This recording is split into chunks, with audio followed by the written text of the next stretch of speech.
Hello and welcome. Today I am joined by author Andy Nowicki.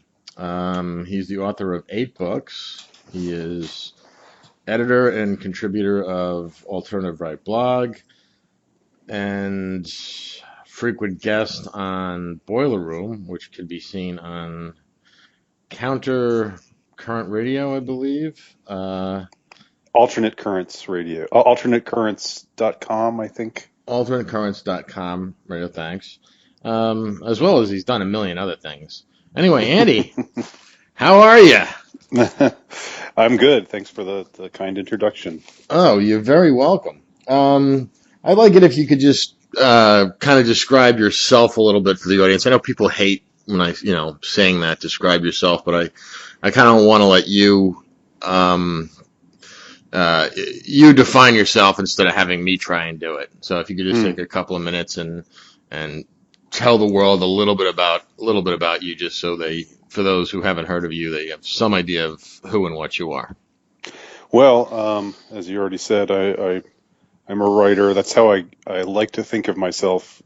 That's what I think my calling was really ultimately in this life. I'm not good at many things, but I think I'm pretty good at that and hopefully getting better. So I write. I feel like, I don't know, just speaking in a broad sense, since your question is, could be answered in any number of ways. I feel like I'm someone who, uh, at some point in my life, endured this feeling of dislocation, and I think where, without sounding too pretentious or anything like that, where I at some point endured this sense of this feeling that I didn't belong, and that what the hell am I doing here kind of sense of disconnectedness, and so forth. And I think that everything I've done since then in my work is, in some way, a reaction to that, and a way of trying to find my way back to where I was before, when I was more secure uh, of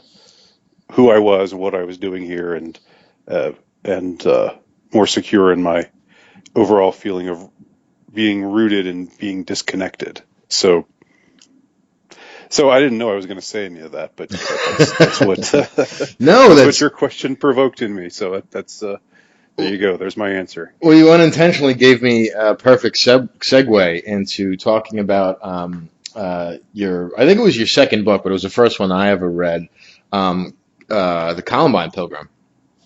Yes, And the protagonist, because you were talking about feeling disconnected and everything like that. Well, right. geez, the protagonist in that book was feeling just a little bit of that. Wouldn't you say that's fair? Yeah, yes. The character in the Columbine Pilgrim, Tony Meander, is sort of an alter ego. I mean, very much an alter ego. Yes, let's make that clearer, okay? I should reassure you and anybody else who's read it.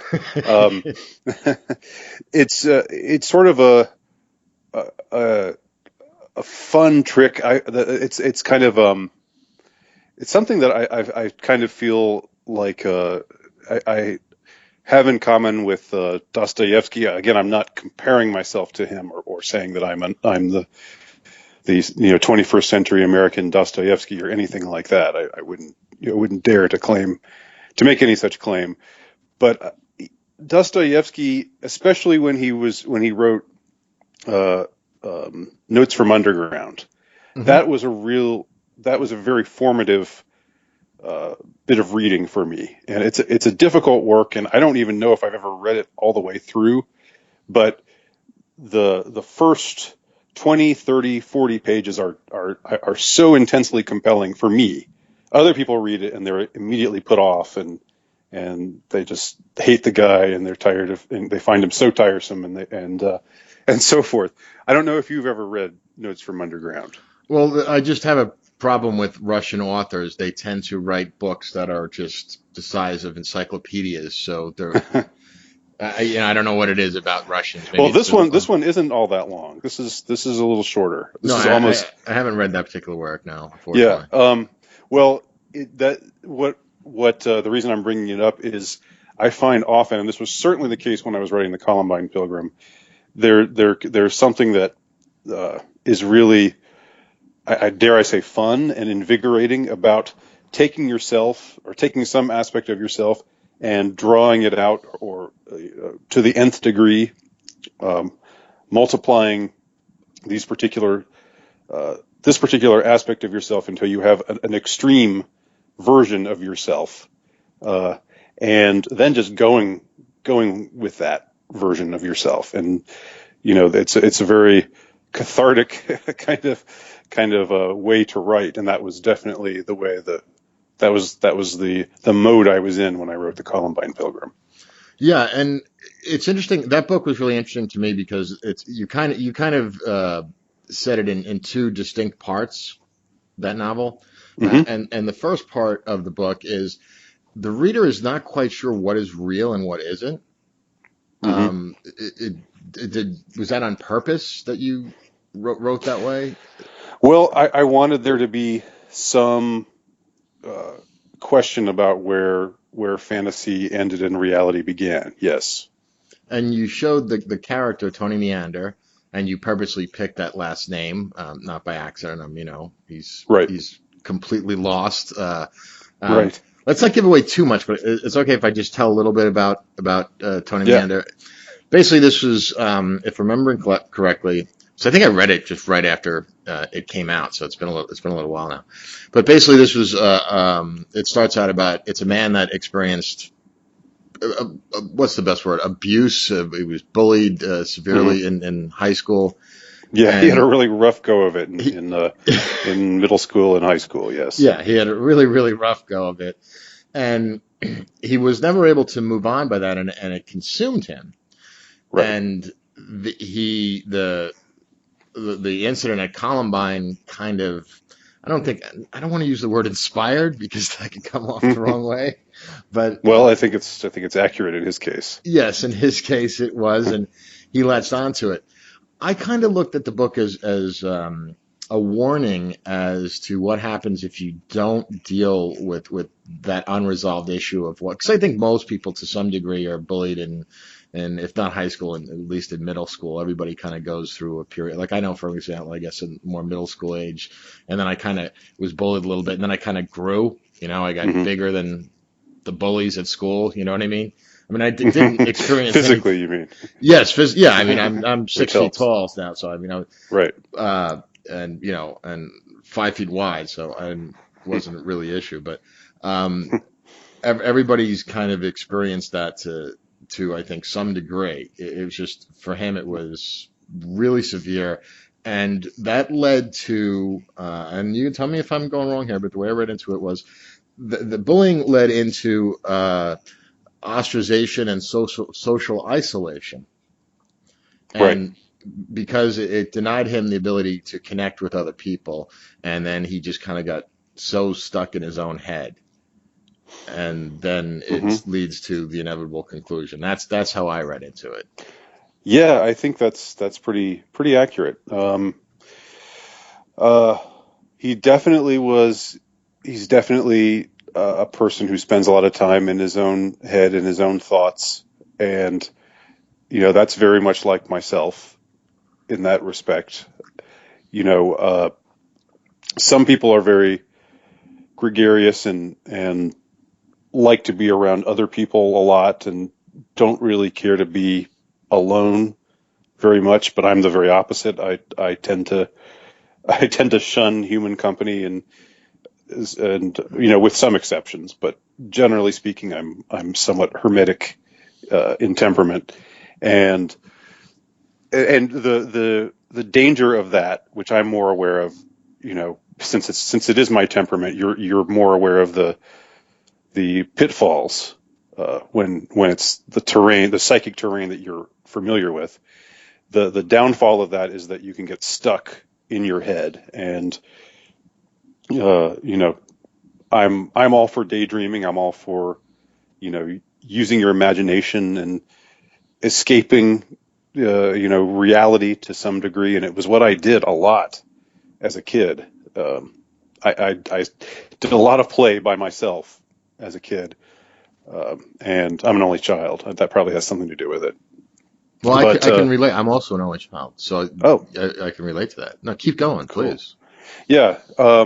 So it's it's fun. It's good. It's a good way to be. I'm not I'm not putting it down. And I think a lot of people would just think that it was bad in and of itself. That you've got to you've got to be socialized more. But I've never been of that mindset. So I'm not condemning the propensity or the proclivity to be alone. But I do think that a pitfall of it is that you can get lost in your head, and if you have things that are unresolved, if there are things that you're hanging on to, for maybe for good reason. I mean, uh, there are people go through all kinds of things in this life, as you know. Some of us get it worse than others, but we all, I think, ultimately have a choice of uh, holding on to it, holding on to the things uh, that bring us down, and it can lead us in a particular direction where that may not be the best direction to go, because as I said, you get if you get too caught up in it, then it's sort of like a downward spiral, and that's when I think maybe human company is needed, and you do have to seek people out, and you have to there can be something invigorating about if you're the kind of person who likes to be alone most of the time. There can be something invigorating about having a conversation with somebody, and who can understand you to a degree, and it brings you back. Of course, the problem is that there is a ton of people who can't understand you, and talking to them just reinforces your loneliness. So, it's it's a uh, it's a difficult path to tread, and but in this particular character's case, he just stays there in his isolation, and it ultimately leads him down a very dark path. Yes, that's a gentle way to put it. Hmm. As dark path. But when you were talking about yourself and you said this was kind of like almost like a private meditation, almost you were doing, right? You were taking this abuse you experienced as a child and just kind of going with it to the nth degree. But being an Hmm. author, that was kind of like you had the ability to use this or these instances that happened to you when you were young, and then, like you said, it was somewhat cathartic. Although you were having some fun with it as well. Right. Yeah, Um, and I should also say that I exaggerated the abuse by far. I didn't I I didn't have nearly as rough a time as Tony Meander did. So autobiographically speaking, while I while I can relate to Tony Meander, I intentionally give him a much rougher past, or worse bullying, much more cruelty to have to deal with. I dealt with some of it, and I think there was also, for me, I think more than just uh, being treated badly, I more felt shunned, I guess, or misunderstood, or not understood, or just sort of seen as a weirdo and a loser, and just sort of shunted to the side. More than whereas with Tony, I think it's sort of like a daily sort of grind of bullying and abuse that he endures. But again, the whole idea was taking this aspect of myself and my life and my experiences, and uh, you know uh, making it exponentially more extreme. right. it's I just got to say I very much recommend that book. So Thank you. people, yeah, it was a powerful read. And it's a pretty quick read, despite a lot is going on inside his head and everything like Right. that. But it was I really enjoyed it. You're the whole time you're wondering, how is this going to end? Is really what's what is Tony really going to do? So Right. it's I just really like that book. But anyway, let's move Thank on. you. The second novel that you wrote that I read was Heart Killer, Hmm. and also the protagonist had an interesting name. What was his name again? Johann Salvadoris. Johann. Um, and this book, I one of the things I remember about it was you kind of played around with the perspectives in which the characters wrote. Like you went from like first person to like third person, semi omniscient Hmm. to you know. Right. There was shifting narration. There were two main characters, two protagonists, and Johann was one, uh, and the other was I can't remember her name right. She's my, but I can't remember her name. The FBI the agent. FBI lady. Yeah. Yeah. uh, and but they were the two main characters, and their narrative was intertwined, or their narratives were intertwined with one another. And then there was also a portion at the end that was told in third person, and that's the same. Actually, you started to talk about this in the Columbine Pilgrim, because there was something similar there, although there's only one protagonist in that story, one first person protagonist in that story. But the first part of Columbine Pilgrim is told in first person, and the second part is told in third person from the point of view of somebody who has uh, uh, just observed this, or is reporting on an event. Um, so yeah, both of the story in both of those books, there's a lot of shifting point of view that goes on. Well, and I think that was kind of necessary for the Columbine Pilgrim because the way you did it there, and that's the first book we were talking about. The way you did it Right. there was necessary for us to know. It was kind of like an epilogue. Yes. Well, it was chapter one. Okay.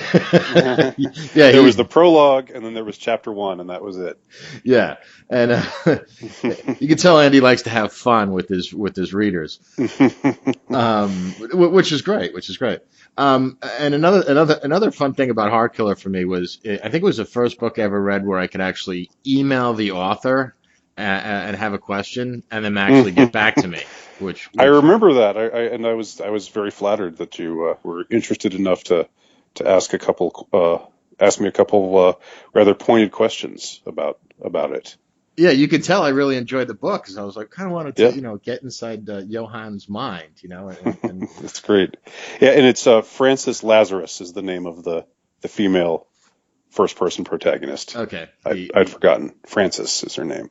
yeah, and she's the FBI agent who's and the poor girl is so traumatized at the end when she's having to spill the beans on this. Right. Yeah. Well, she doesn't realize what's happened till years later, kind of. Right. Well, Yeah. you have to figure that out for yourself, but Right. It's a little complicated. It's complicated, like they say. yeah, let's just say that, and I don't want to give because I want people to read these books. I mean, they're Right. really good, but I don't want to give anything away. But let's just say that you kind of break some of the rules of physics and what we know about space and time a little bit. Right. Well, I've been interested in counterfactual works, or alternate history works, like The Man in the High Castle by Philip K. Dick, Hmm.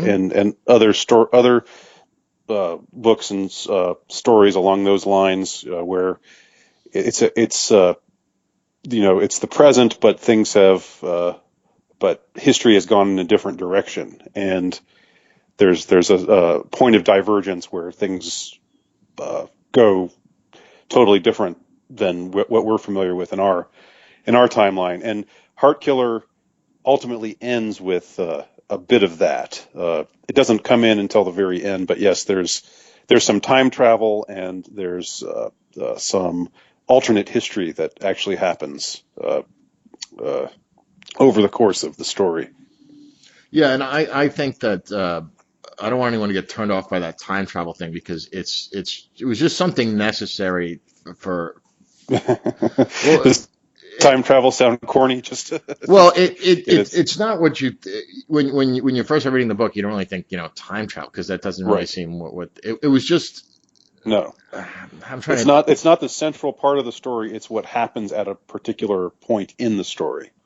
correct and it It's not like Back to the Future where it's all about time travel. Or time travel is the major thing that happens, or just like I guess just any time travel movie or book where the like like H.G. Wells's book about time travel, um,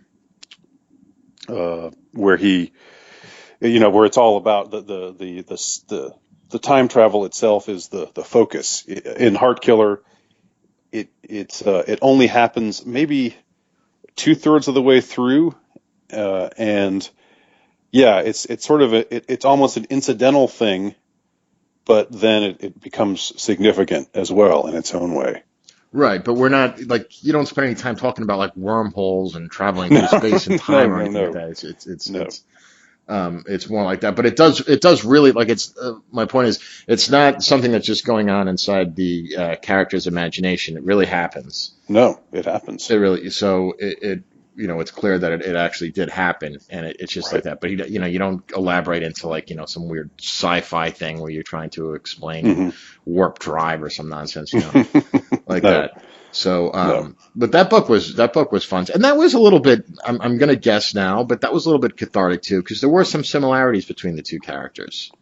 Oh yeah, a lot of similarities, and they're both they're both men who become monsters in a way. They're men who are obsessed with certain things, feel slighted or put down, and are determined to uh, gain some measure of revenge for what's been done to them or what they feel has been done to them. But they both allow this to take them down a very dark road, and each of them in his own particular way. But yes, to answer your question, it was fun to write. It was cathartic, and you know the I have to say, especially with the Columbine Pilgrim, there was that's the only out of everything I've written, that's the only thing where I felt just like, oh, I've got to finish. I had this kind of compulsion while it was going on. Like I had to keep working, and I had to finish. And I felt, I even felt fearful that, I might die before this book is finished. And like that would just be the worst thing ever. And I'd never felt that way before. So it was just a, sort of a feverish, compulsion that I had. Heart Killer I was a little bit more relaxed while writing, and it just kind of came out of in its own time. But it was also ultimately cathartic as well. Although they're both cautionary tales. They're both sort of stories about men who went wrong. And in one case, one of them, I think you might make the case that he ultimately gets redeemed. He obtains some measure of redemption for his sins. Well, in the other book, and I won't say which right now, you definitely don't get that impression. You definitely get the impression that this guy is bound for hell, if there is a hell. Yeah, That's where he's going. he is going to the dark place. Yeah. Um, well, yeah, I also feel Yeah, I don't want. Geez, it's hard to talk about now without giving stuff away, and I really don't want to do that because I really want Hmm. people to read these books. Because when you know how it is when you enjoy a book, you want your friends to read it. You just Yeah. I read this. Oh, you got to check this out. You got to check this out. But let me. All right, then let's talk about this then. So, Heart Killer, which is the second book I read, and you wrote Heart Killer after Columbine, correct? Yes. Columbine Pilgrim was finished in 2010, was published in early 2011, and Heart Killer was written in 2012. I think published late 2012. Okay. Now, the thing about Heart Killer, and this will segue into politics in a bit, or at least Hmm. alt-right politics. You did some research, I'm assuming, if not intentional research, but about like the PUA scene. Yeah, a little bit. I just became aware of it and looked at different sites and uh, you know, it caught my attention and I thought it was interesting. There was also, I actually, while I was teaching one of my classes, I had, I sometimes give my students assignment things to write about based on things that we've read. Just to see that they're They're awake. to see that they're awake and to see that they're taking the ideas, the thoughts and the ideas seriously and, wrestling with the kind of issues that are raised in the stories that we've read. And so when it was after we read The Cask of Amontillado by Edgar Allan Poe, which is a story about brutal, cold-blooded revenge. I asked the students to write about a time when they either sought revenge or thought about, were tempted to seek revenge for something that had been done to them, and but decided not to, one way or the other, where they did it or where they were tempted to do it, to seek revenge. And I got this one paragraph back from this one student that really kind of blew my mind. This seemed like a rather mild mannered guy, um, a little bit portly, like around his late 20s, early 30s, uh, and he wrote a paragraph about how um, I'm not sure if I'll be remembering all the details correctly here, but I think it was that I used to teach at a place where there were a lot of that was near an army base, and there were some soldiers there who some of them had deployed to Iraq. So I got some interesting stories there from some of them. Oh yeah, yeah, yeah. And this guy was married to his high school sweetheart, and then he went away to war, and she cheated on him while he was away in Iraq, I think. And then he just decided that to get back in some existential way, that he was going to seek out women whose husbands were away, and seduce them so that and then call their husbands later and say, hey, look, this is what happened. Your wife's a whore. And, and this is again, this is not the kind of this. I don't know if he made it up. I have no way of verifying whether it's true or not, but it really struck me like, wow, this guy. This guy talk about going to the dark side. I mean, Yeah, I remember reading that, going, "Oh God." But and but just a quick aside, that's actually except for the phone call part at the end, it's very common with those in the military, their wives straying. oh Um, yeah, I'm sure that there's a ton of infidelity in those kinds of situations. But what was striking about this guy was that he somehow saw it as a kind of perverse mission on his part to just to ruin and corrupt as many women as possible, and just to show, I guess, to show what human nature really is, or what really is, what really dwells in the heart of a woman, or something like that. Some very bitter kind of way of looking at things, and took some delight in, uh, again, you know, calling the husbands or the boyfriends and telling them what had happened. Uh, and again, I have no idea whether this is true or not. If it's not true, the guy had a really good imagination, and I wouldn't have expected that from him either. You know, this this again, this was not a sort of person that you thought, if you met him, you wouldn't think this is a guy with a lot of dark secrets. You know, he was a very normal, average looking kind of guy. So that was the inspiration. You know, when you were asking a few minutes ago about the PUA scene or the manosphere or that whole idea of game and so forth. That was part of what what went into the character of Johann Salvadoris and the kind of things that he does, the carnal terrorism that he takes part in. By the way, the initial title of Heart Killer was going to be The Carnal Terrorist, but the publisher thought that, I don't know, for some reason that wasn't going to work. I still kind of like it, but but so this is that was the, you know, the real inspiration was this. I mean, this student of mine and what he had written for me. That was the most immediate kind of thing that really caught my attention. And then the Manosphere PUA game kind of stuff just sort of brought that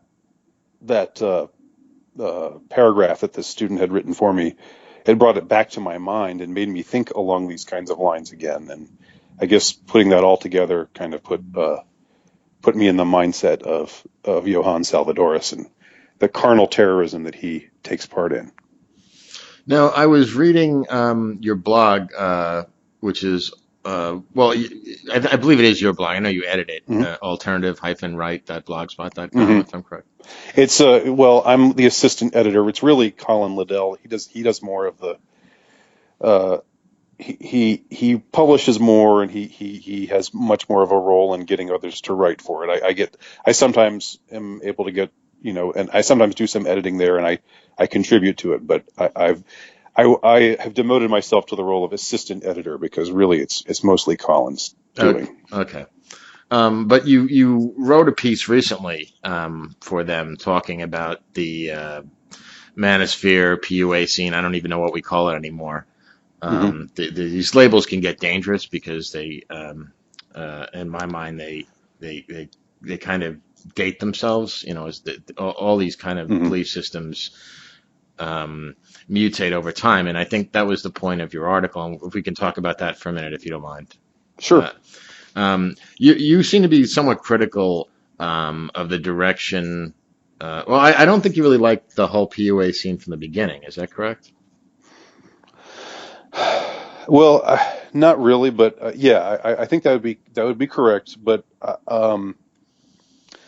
my critique of it is a little bit more focused than just saying, "Oh, you guys are so sleazy," which I think is what a lot of people might say about the whole idea of you know, making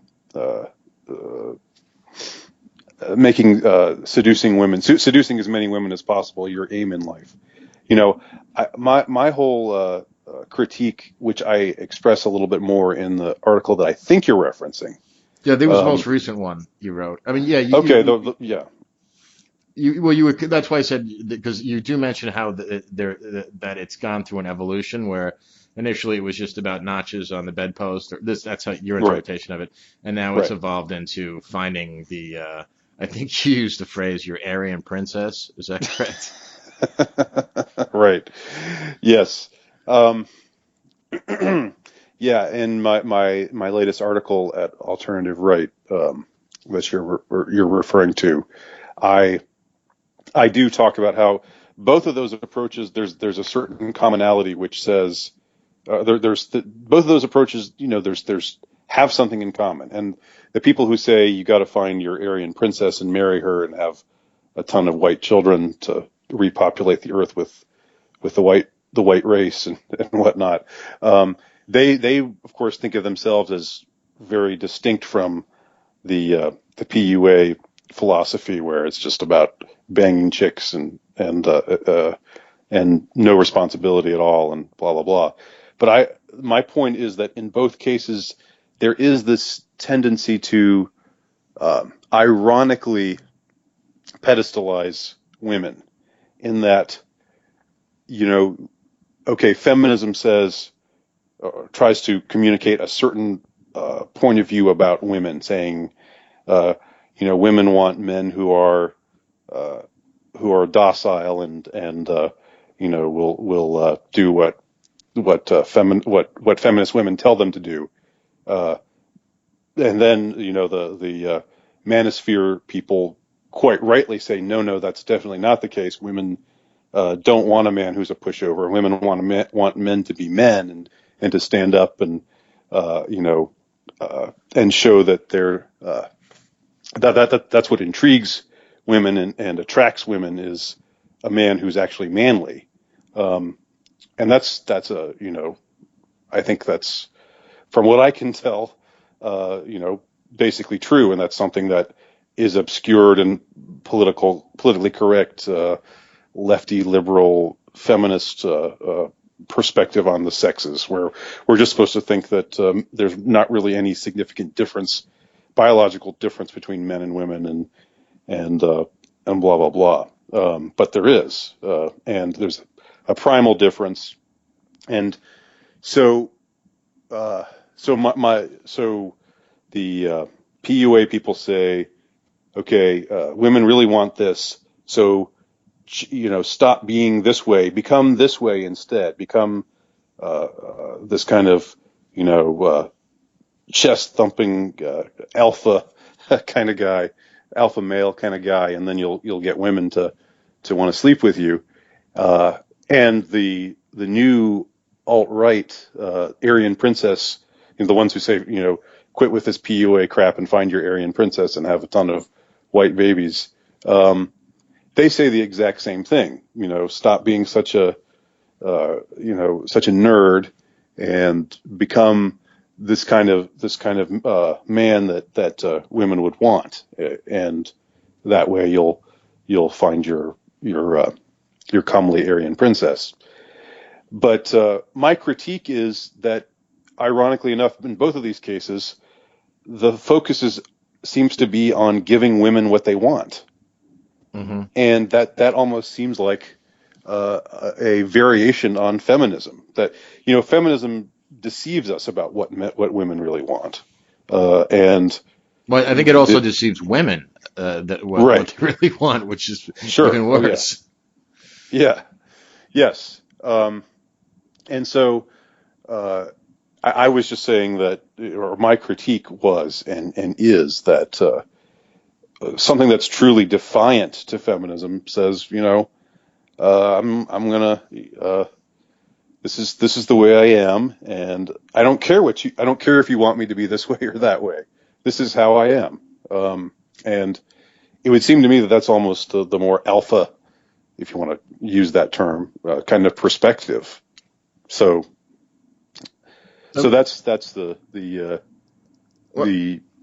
critique that I have in a nutshell. yeah, I think from what I got from that article was your argument was um, you're being more sincere by what that PUA scene and the Manosphere scene is.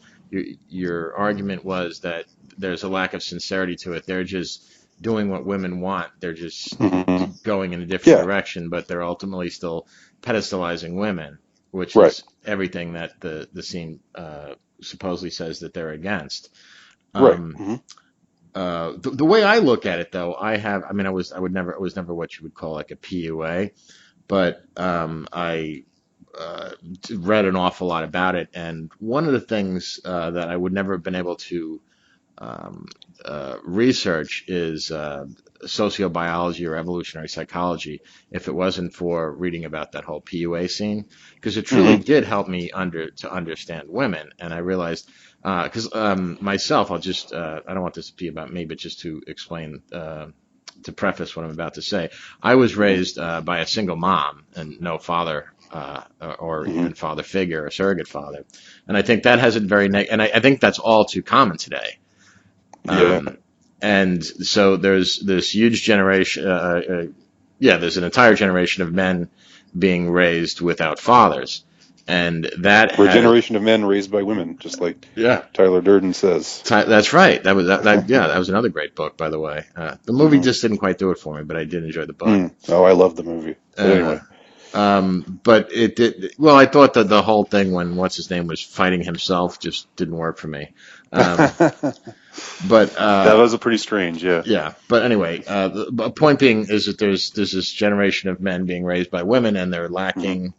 they're lacking masculinity growing up, and they more so than that, they never get to see on a regular basis the interaction of a man and a woman, Yeah.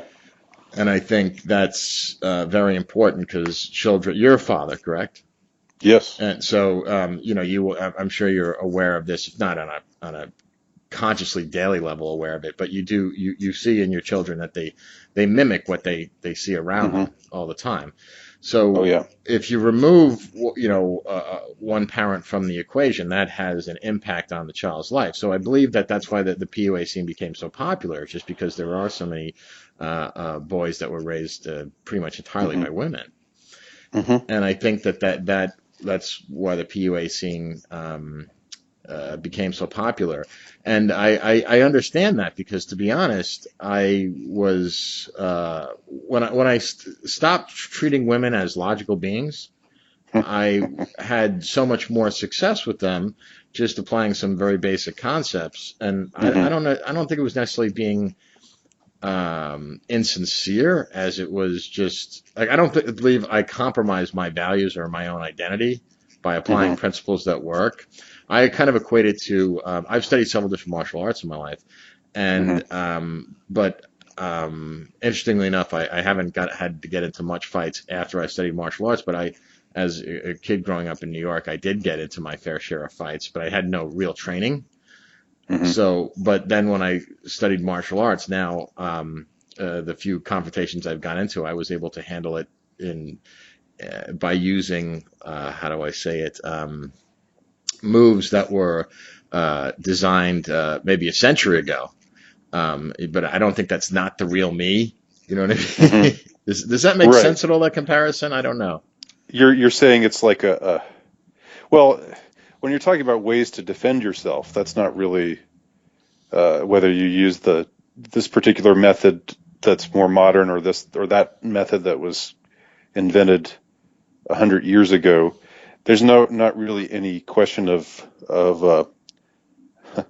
authenticity or changing the core of who you are there. It's just you want to you want to defend yourself from people who would beat you up or I don't know, mug you or whatever. I don't even know what your situations were.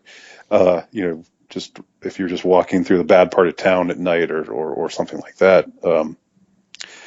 But yeah, so you're saying you're drawing a parallel between the strategy of how you defend yourself uh, via martial arts and the way that you interact with women.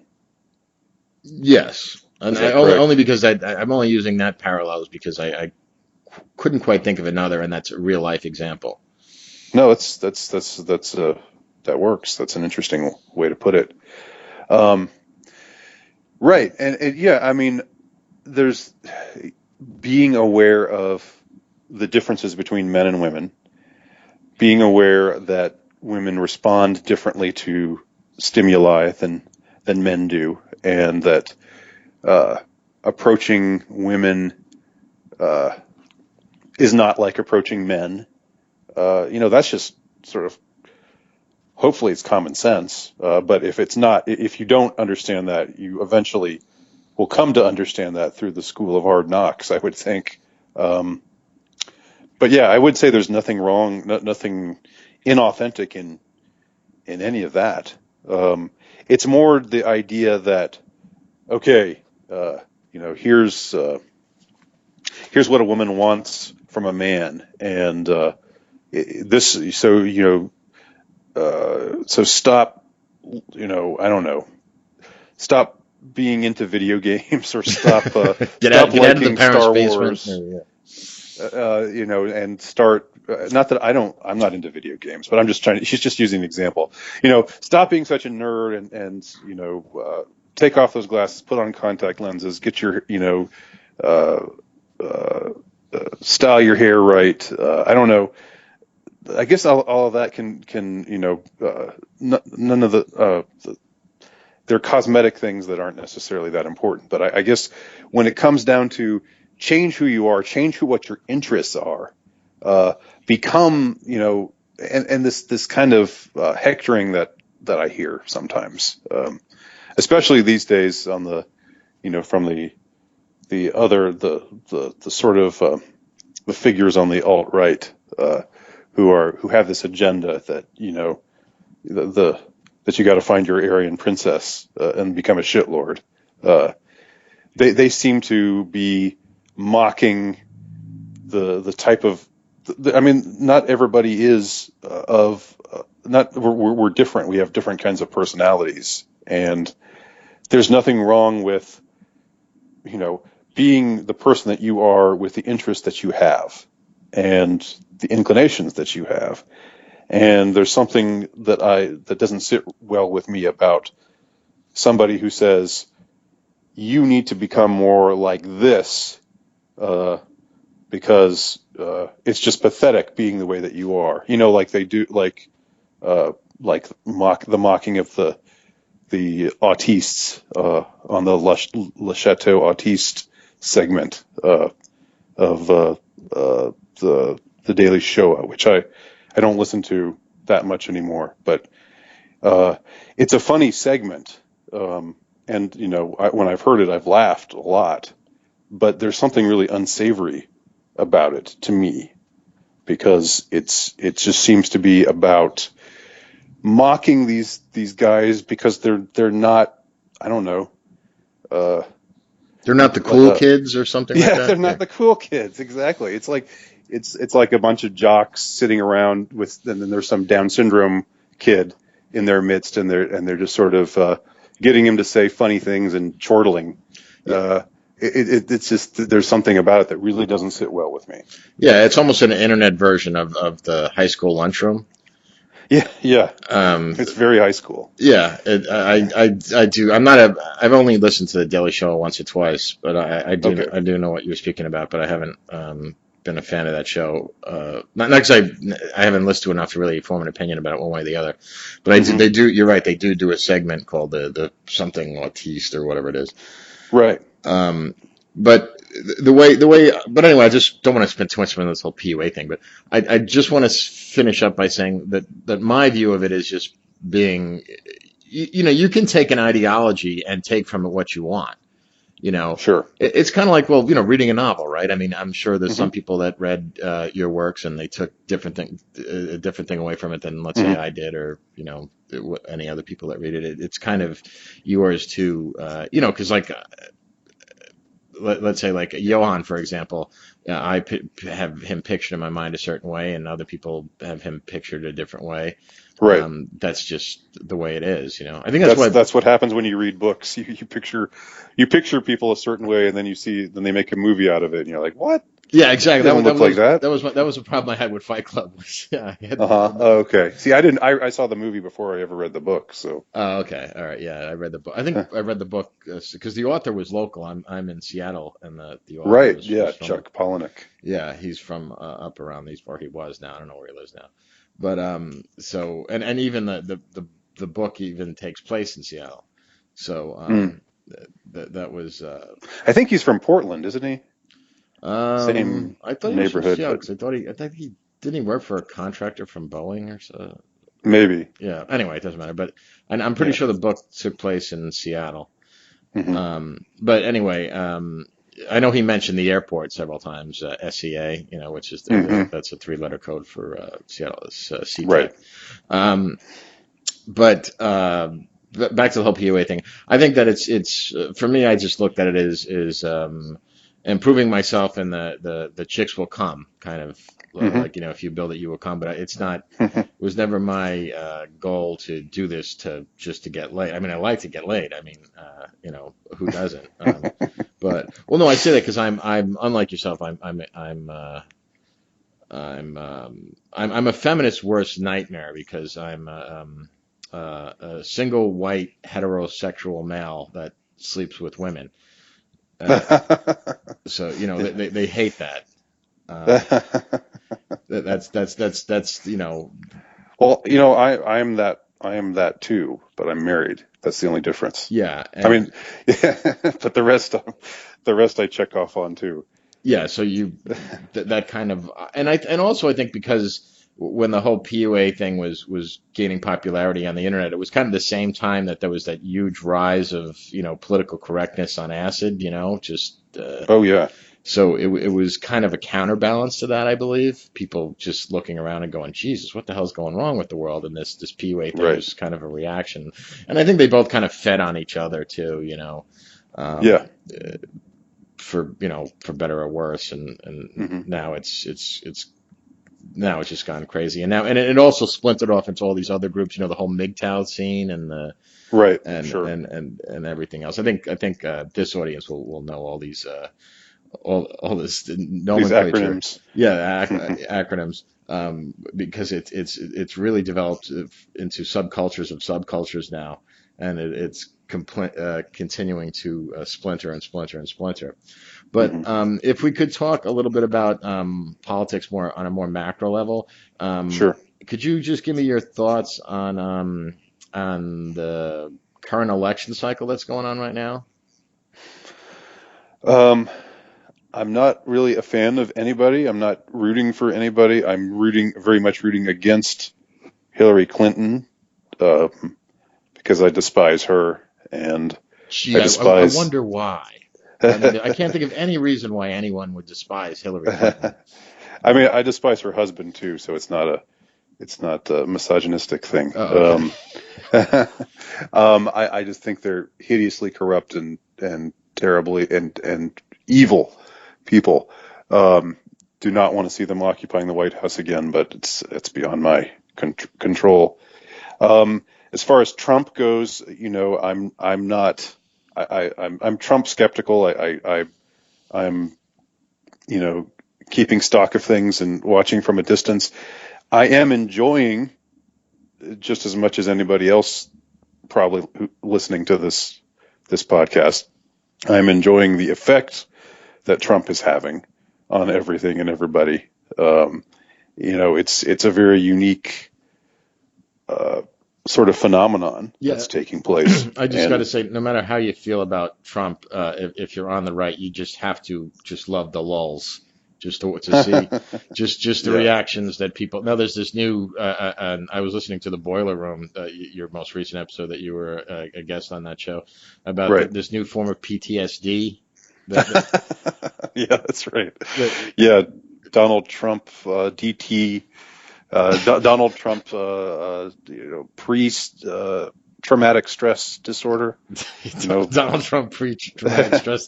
It'll be in the yeah, DSM-5, I think. yeah. Just people who, and this was a real news story. Apparently, the people who were just all fearful and anxious that he about the idea of him becoming president. Which what I was trying to when we were recording that broadcast, I was asking, what is it exactly what do they think is going to happen that's going to be so terrible? And I don't know if that I still haven't gotten a good answer to that question. Well, my theory is that he's going to take away their safe spaces. And Well, it seems like that's what he's already doing. It's like he's encroaching on these people's safe spaces, and they're freaking out. And this whole safe space thing, it's really hard for me to take it seriously. So I'm always amazed because when they talk about safe spaces and triggering and all these kinds of terms that they use these days, to me it always sounds satirical, and I always think people are just using these terms ironically. Um, that it's amazing to find out that there really are people who are that pathetic, who Yeah. who actually use terms like safe space uh, and trigger and talk about getting triggered and talk about bullying. Now I referenced bullying before. Bullying is a perennial thing. It existed before 2012 whenever this PC on steroids really kicked in. But it seems like people who talk about bullying now, you know, it's like that word has been appropriated into this whole mindset that's current today. Um, and so people talk about bullying, and they think Donald Trump is as the prototypical bully, I guess, which sort of in a way he is. He does. There is that side of his personality that can have that effect on I guess some people, the you're fired kind of guy. Yeah, yeah. The harsh guy who tells you off and whatever, powerful, cocky um, kind of guy. But it's again, it seems like the story you're talking about, this pre-traumatic stress disorder, fearing the idea of Trump in the White House. That's just so, the whole idea of, unless it's somebody who's actually, you think he's going to be in the White House and then he's going to do this, this, and this, and that will, end my life or seriously harm my life, which I just don't see. That's not going to happen unless you're an illegal alien, I guess. Right. But Right. Yeah. Yeah. if you're an illegal alien, I can understand being fearful of Donald Trump becoming president. Well, But the way it's going to really impact me, and maybe I do have this disorder, is I'm going to have to actually mow my own lawn. So, that could be pretty traumatic for me. right, But no, that's true. I'm You teasing. got a But point. we're not making this up. There was actually a real article published about this, where this is actually Yeah. a so-called disorder. But I mean, it's just gotten absurd what people can claim. Uh, how do I say this? Being a victim, like people, we're both Gen Xers, and being a victim was something that in when we were young, let's say in college or younger, was something that you wanted to avoid. That label, you didn't want to be a victim. Hmm. Now it strikes me as that people strive for being a victim. Like they're looking for ways that they can become a victim. Oh yeah.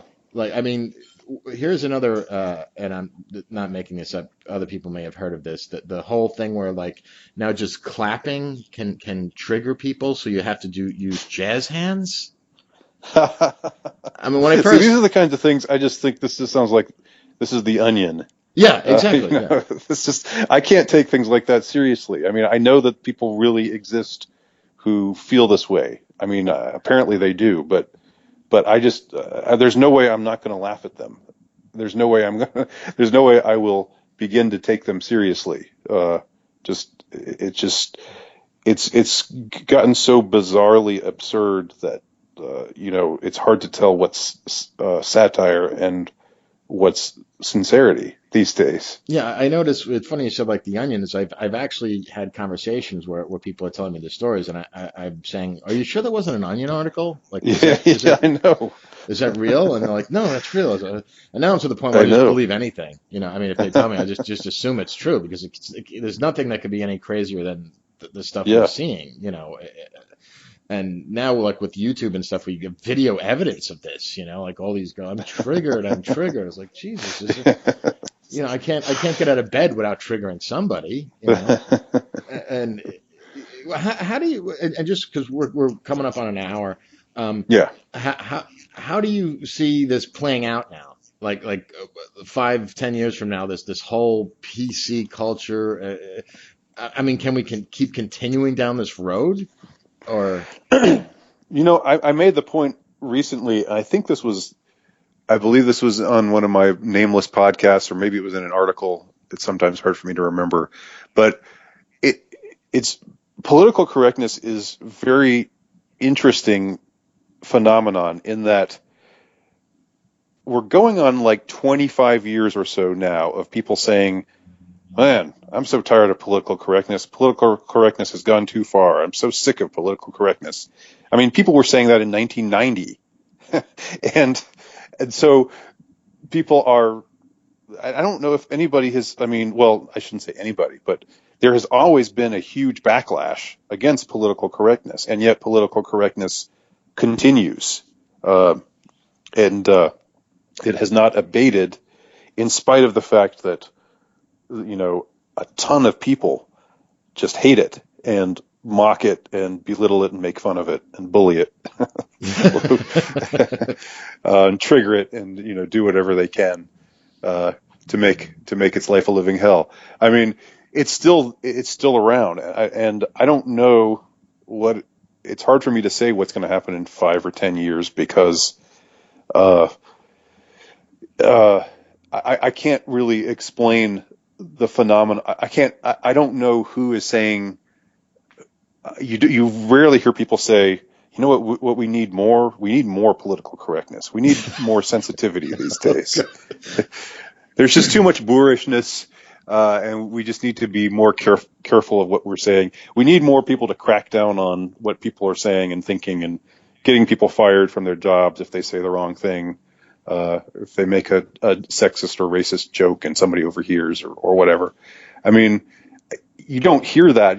There's not a groundswell of that, and yet the phenomenon still persists. And uh, I don't know.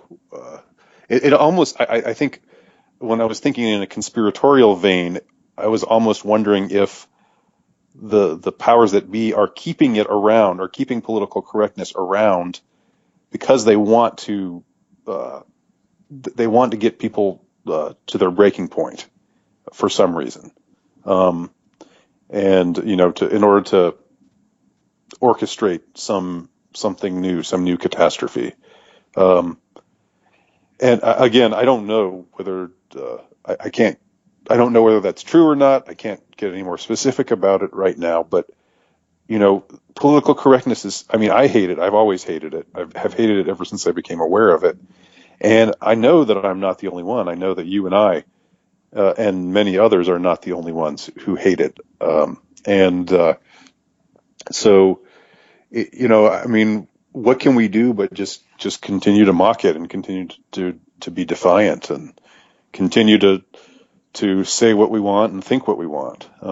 That's all we can do. We can't control what happens, what the society becomes. And I really hope that I hear a lot about how the millennials are all uh, into taking away freedom of speech, or thinking that free, like the kids at Yale or Missouri, Oh God, yeah. Oh. and they're whining, and others like them. I really hope that the rising generation is not that is not their general mindset. I know it's not the mindset of a lot of them, um, but if it is, then I don't know. We are definitely in trouble. But we're just just continue to. I mean, my I've probably hurt my own career chances, but you know, I probably, if I'd been more careful, or held my tongue more often, or not chose to associate with certain groups, uh, I might, my prospects for the future might be better than they are. But I really couldn't see doing it any other way, because I loathe the idea of being intimidated into submission. And I guess that's all that, like, what I would say is just, maybe that's part of what I see my mission as, doing is to try to get people to say, hey, don't take any shit. I mean, that's it. Stand up for yourself. Don't get pushed around. That sort of thing. Yeah, and also I think the whole idea of coming out about your real beliefs now, I think it's less of a threat to your career unless you're in some sort of like working in Hollywood or something like that. Hmm. It's less of a threat now than it was, let's say, even like 3 or 4 years ago, just because there are so many people that have had it up to here with Hmm. political correctness. And also, And yeah, go ahead. and the alt-right seems to be a burgeoning phenomenon. I mean, it's getting mainstream notice, and in the last year, it seems to be a rising force to be reckoned with in one way or another. It's still fairly marginal, uh, but but I think that's a good sign. Even though a lot of what I see on the alt right is, I don't think I'm the typical alt righter by any stretch. And I think a lot of what I see on the alt right, I've critiqued before as I think some people just aren't against political correctness. They just want to be the ones deciding what's politically correct. So they want to flip things over from the way they are now, um, but they still want people to be in fear for their lives and livelihoods over what they say and do. But they just want it to be the other people who are fearing rather than them. So I don't feel that way at all. I'm very pro free speech. Um, but anyway, but that strayed a little from I guess what your question was. No, no, that's good. I like to keep things organic like this. But anyway, we're kind of coming up on a time limit now. I know you have things you got to do. Could you tell people how they can find your work, your books, your blogs, your articles, things like that? Sure. This is going to be posted on YouTube. Yes, I'm going to have Okay. links as well on the Okay. low Great. bar. Yeah. Well, of course, there's the Alternative Right. That's where you can find my articles as well as many other fine articles. That's alternative-right.blogspot.com. You can find my books at Amazon. Just type in my name, Andy Nowicki, and it'll all come up that way. You can also get them from. I've got a few that were published by Countercurrents Press, and I also recommend going to that site. It's another thought-provoking site um, published by Greg Johnson, who's been kind enough to publish 3 of my books. Um, you can get them there, and also find some interesting material there. Um, let's see. That probably about covers it. I think you could also go to barnesandnoble.com and purchase them that way. You probably won't find them at actual Barnes and Nobles out there, Well, they don't but really have real bookstores anymore anyway, so they don't really exist that much no, anymore, do they? no.